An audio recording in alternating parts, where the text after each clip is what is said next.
Hi guys, I'm Adam Wilborn from WhatCulture. And I'm Andy Murray from WhatCulture, and today we're going to tell you all about Tessa Blanchard being fired from Impact Wrestling as World Champion. We've got all the details you need to know there. We're also going to talk about the ongoing global situation, the testing situation in WWE, which has been described as a mess, the company's response to it, and more. Plus, Ring of Honor have launched an investigation into the hashtag Speaking Out allegations, and could AEW go out of business? This is the news. Let's talk Tessa. This was not a story I expected to wake up to that went down overnight here.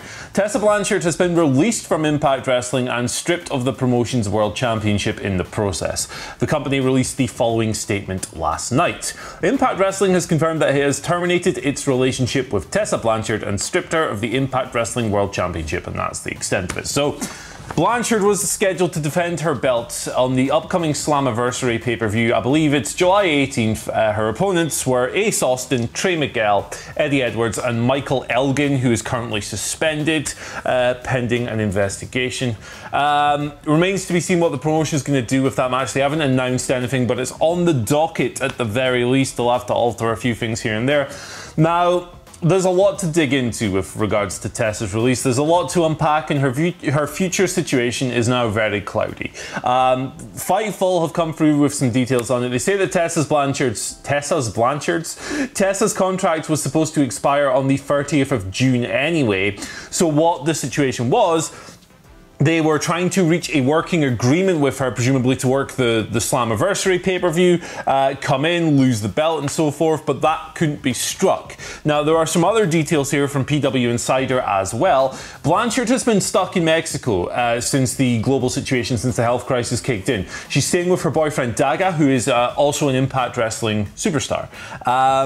The promotion had asked her on several occasions, send us a promo.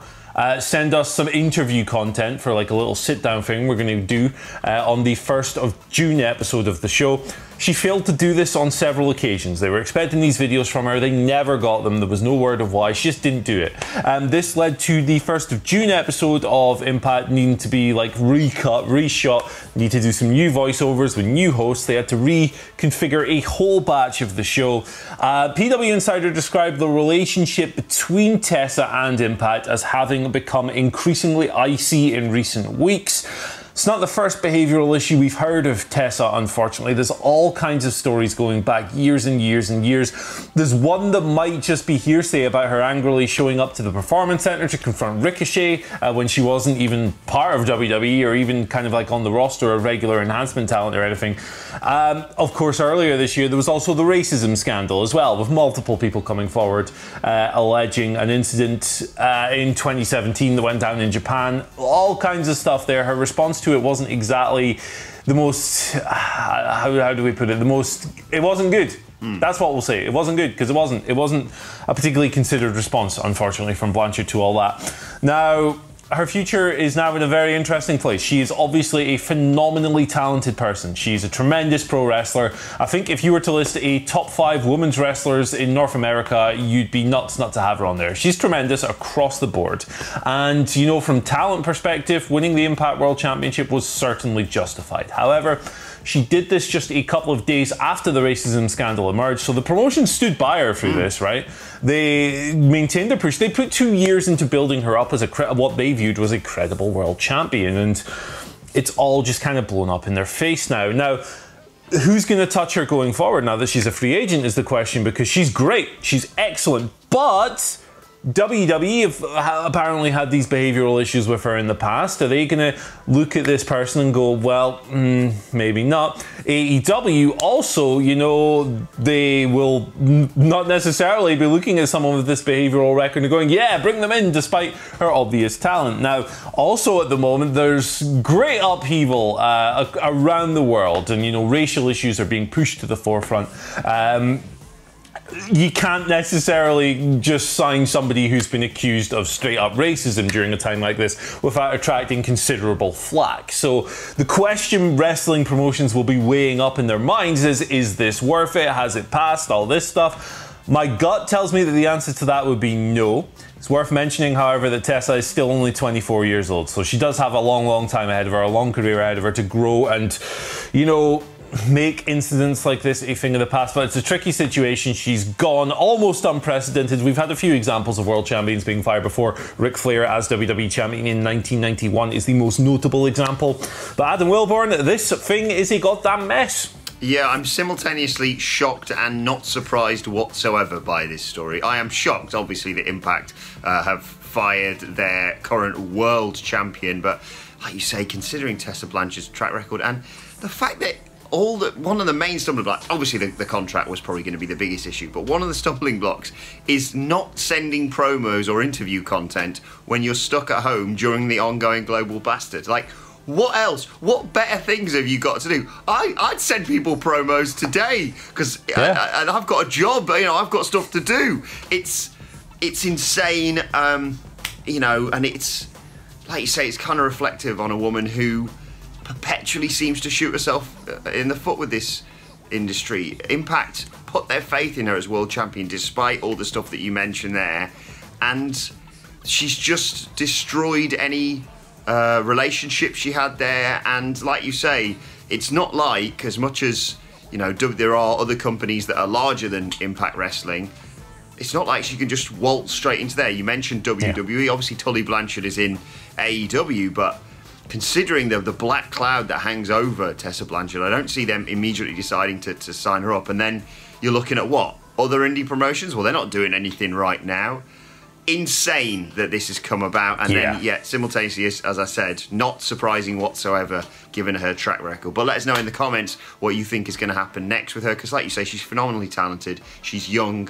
Hopefully she can turn this one around. Let's move on and talk about WWE and their current testing situation, which has been described as perfect. No, sorry, a mess by sources within the company. This is a part of something that has been picked up by Fightful Select. There was a memo sent round on behalf of Vince McMahon to talent confirming WWE's planned TV tapings on Friday and Saturday. They were going to be going ahead as planned. It read, per Vince, all talent are needed for TV on Friday and Saturday. Please go to PC by 10:30 a.m. today for drive-through ongoing Global Bastard testing. If you took test yesterday, you don't need to today. If you're in a high-level storyline, you will be off camera. Thanks. Important after test, you will need to remain isolated until after TV tapings. Apparently, a whole group of wrestlers missed the deadline above and we're still waiting for instructions as to what to do on Thursday evening. A lot of main roster wrestlers are upset with how the promotion are handling everything. Particular concern, of course, for Kayla Braxton. NXT performers had to be tested twice. Thankfully their results were negative, but it is just I can't swear, a show, really, isn't it, in WWE right now? Sounds to me like the company is dealing with an unprecedented situation that they have no idea how to handle, and they're just panic moving all over the place. The handling by WWE of this situation has been several levels below every other promotion, really. Yesterday, footage of a little Mexican indie show, for God's sake, published, you know, like shots of them testing people and the measures they were taking, and WWE have never clarified that. They've never gone to this. The biggest promotion in the world hasn't gone to this step that this tiny little promotion, IWRG in Mexico, has. So there's no great way to do this. We've been over this several times before. There's no perfect way to continue producing wrestling shows, but there are steps you can take, and theirs are bottom of the bloody pile, I'm afraid. And what makes this even worse is that I've got this statement here, or this comment here, from John Brody, who is WWE's Executive Vice President and Global Head of Sales and Partnerships, who was speaking to Sport Hiatus recently, talking about how WWE were handling this thing, and this is the biggest pile of company spin you will hear in your life. Let me just read the whole thing, and it's quite long, so bear with me. The health and safety of our superstars is first and foremost paramount. It comes down to leadership in many ways. Our leader, Vince McMahon, believes we have a social responsibility to put fans first and help them get a break from what was coming and what we're in the midst of. We have a responsibility to take them away for a few hours and give them a smile and a chance to feel something other than what they're watching, which is also important on the news. We leaned in to say we are going to put fans first and do everything we can, working with state, local and federal federal officials to make sure it's safe for our most important resource, the WWE superstars. And we're going to do whatever we can do to deliver content for our partners and fans. We wouldn't have made the decision we made if we didn't think we could do it safely for our internal staff and for all of those affected, but we felt America needed it and needed the pick-me-up. It's all very well, mate, but why didn't you run any goddamn tests for the first 3 months of the ongoing global bastard? Why have you banned people wearing masks from appearing on camera? And why have approximately 24 people tested positive as part of your first company-wide run? This might be the worst thing I've ever read, and I've read a lot of crap. Yeah, this company, man. Am I right in thinking, Andy, I woke up this morning to a tweet from Brian Alvarez that just said, "Are you effing kidding me?" That the tagline or something they're utilising around Extreme Rules is horror show. Yep. Yep. Have they just completely... Oh, I'm just coming so close to swearing on today's news. Completely bloody oblivious. They've not got a brain in their nut. Oh, man. They pick the worst possible option on every occasion, don't they? Yeah, they really do. They've not handled this thing well at all. It stinks. The whole situation stinks, and it's a very difficult situation. And again, there's no perfect way of handling this, but my goodness, the revelation that they weren't even running proper tests and were just taking people's temperatures, for God's sakes, you can't do that and then come out with a bunch of spin like that. Like, I'm well aware that this guy has to toe the company line and all that stuff. We're not daft, but... come on, man. This is more transparent than my window over there, and that is a window which means it's very transparent. Let's move on and talk about AEW. Things are all going wrong for them at the moment after getting absolutely bodied by NXT in the ratings. What was it, 150k they got beaten by? It dropped to like 633 or something? 1849, mate, come on. Yes, indeed. Some worrying news coming out from Wrestling Observer Figure 4 Online's Brian Alvarez talking about AEW, how they're handling this and possible permutations of if things change for them. He... on his message board, on his website's message board, wrote this: if AEW stops running shows, they are almost certainly going to go out of business. He noted that TNT wouldn't pay their rights fees if they decided to shut things down once the situation unfolds, and that AEW doesn't have the same resources as WWE to ride this out. Their options are basically shut down, go out of business, or kind of struggle through as they are doing with the best possible testing that they can. Obviously, you know, AEW has a whole bunch of money from the Khan family behind it, but it's very different to WWE, which is sort of all the money is in-house. That's just sort of owned. Yeah. I think people confuse that. They think, well, you know, the Tony Khan and the Khan family have got bucket loads of money. Yes, but they also aren't going to just keep throwing money at a problem if it's not going to get fixed in the next, I don't know, 6 months? Who knows? So worrying times for AEW, who are just kind of struggling through at the moment. Although, you know, as much as I'm, you know, sugarcoating this, we should say, you know, they're not doing the best. No wrestling company is right now. And New Japan are the closest to doing that, but we can all criticise both WWE and AEW with how they're handling this. Yeah, I mean, they've basically got two choices here. They can either stop running shows and go out of business and leave dozens and dozens of people without work in the middle of a global health crisis with no employment opportunities anywhere else because nobody's picking people up. WWE might swoop in for a few of them, but they can either do that and cast all these people adrift and damn their futures, or they can try and push forward as best they can, take as many measures as they think they can, and try and do this thing as safely as possible. They've gone with that one. You know, a lot of people confuse the wealth of the owners with the wealth of the organisation. That's not how business really works. I can't imagine the Khan family are just going to throw all that money into a sinkhole. So they've made that decision for better or worse. Again, there's no good solutions in this situation, but it goes to show that the debate on whether or not companies should continue is a little bit more nuanced than a lot of people are progressing forward. Let's go to our next story here. A WWE extra, or a talent who worked recently as an extra for WWE, has tested positive. Pardon me. This was revealed last night. It's a tweet from the Ultimate Pusher Tyreek, who says, WWE has informed me that I have tested positive for the ongoing global bastard. Got this over the telephone. He then tweeted again saying that he wanted to make contact with Renee Young for advice, which suggests to me that the company themselves haven't offered any, and that the situation is further complicated because his wife, his partner, is actually pregnant at the moment. So he's in a really rough spot. WWE's, bringing these extras in. They've contracted the problem while they've been working for them, and they've been offered seemingly very little counsel in the aftermath. It's a worrying situation. We can't speculate on it too much because that's literally all the information that we know. But it sucks for this guy, and I really hope that he mounts a swift recovery and that his family do not face any complications from it either. Yeah, exactly. Those thoughts come from all of us here at WhatCulture Wrestling. Awful, awful news to hear that. Some lovely responses sent to Renee Young the last couple of days. Send one to Tyreek because he merits it. And you wouldn't wish this on your worst enemy. Just awful, awful times. It's just crap right now, isn't it? A crap time to be a wrestling fan.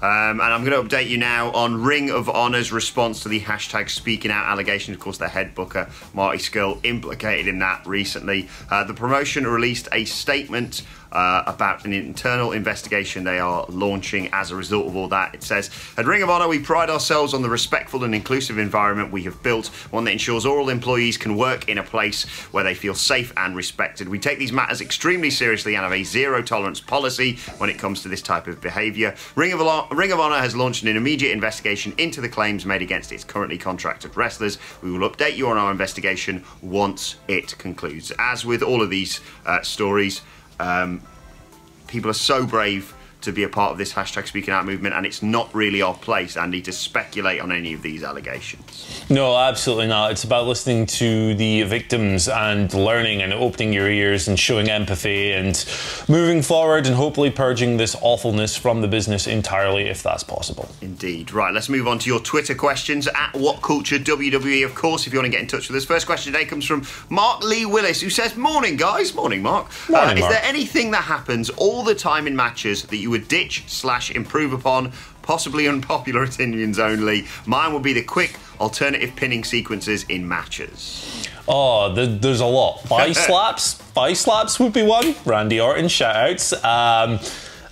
Canadian destroyers, which are just spammed to oblivion, spamming cutters and super kicks. But I think the big one for me is like the big move kick out closing sequences that are very, very popular these days as a way of escalating drama. They can be exciting, but man, when you're watching like a takeover and every second match has this closing stretch, it's just kick out, kick out, kick out. It gets very, very repetitive. I'm very burned out on them, and I would like to see wrestlers being a bit more creative with the way they generate drama. Yeah, I think you can also help that by having TV matches finish without necessarily always having to hit the big finishing move per se. Yeah. This is a strategic contest at the end of the day if you're trying to present it as something like that. So I completely agree with that one. I was going to say surprise roll-ups, but then I couldn't break Simon Miller's heart like that. So I'm going to say instead, a bit of a niche one this, just don't have any referee counts for the first 5 minutes of a last man standing match, because no one buys it.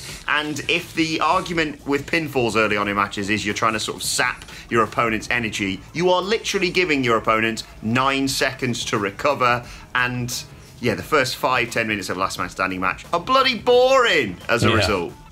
They're pointless.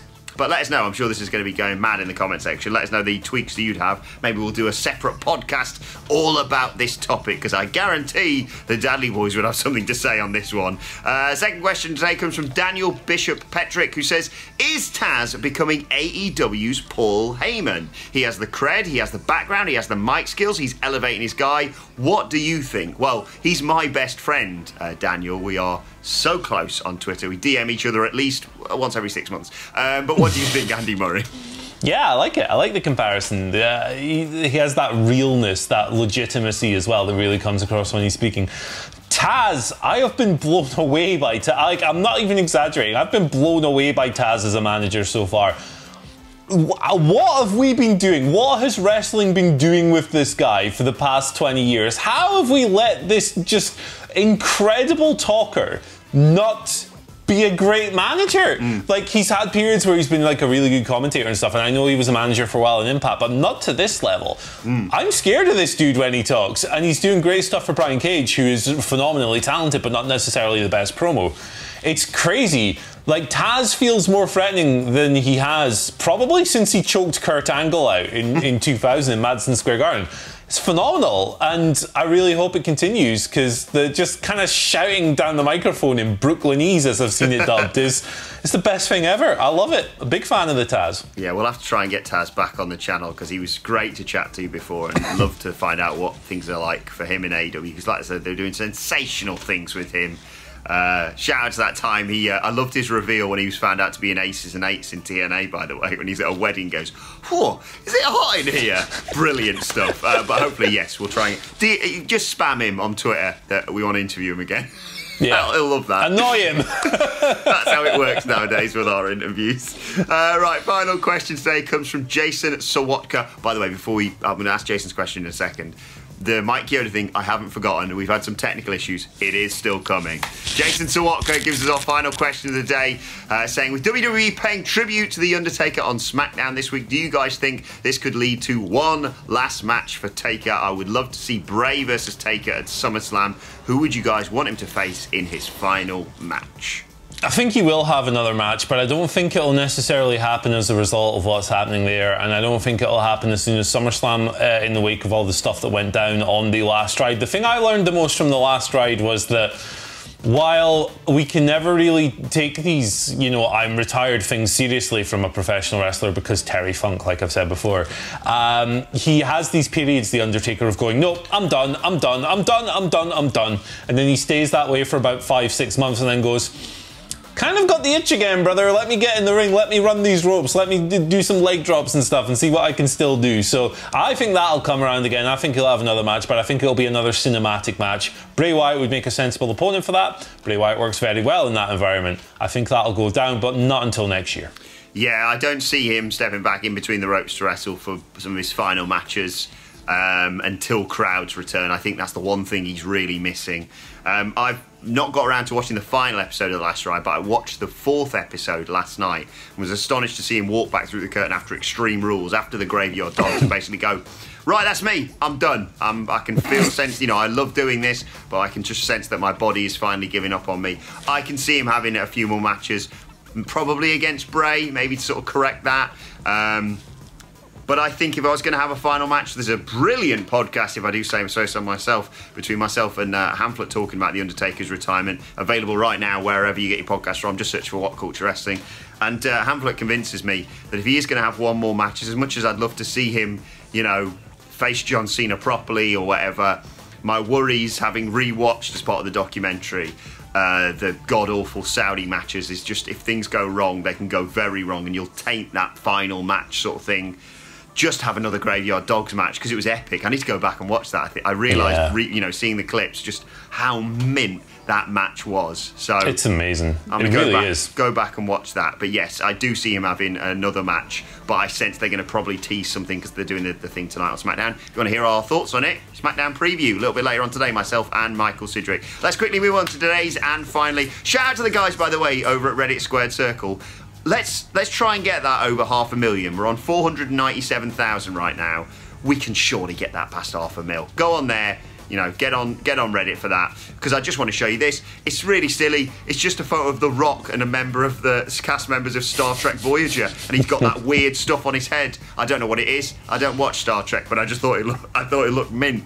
I think that's a Dalek. Yeah, that's the one. Thank you. We'll get comments.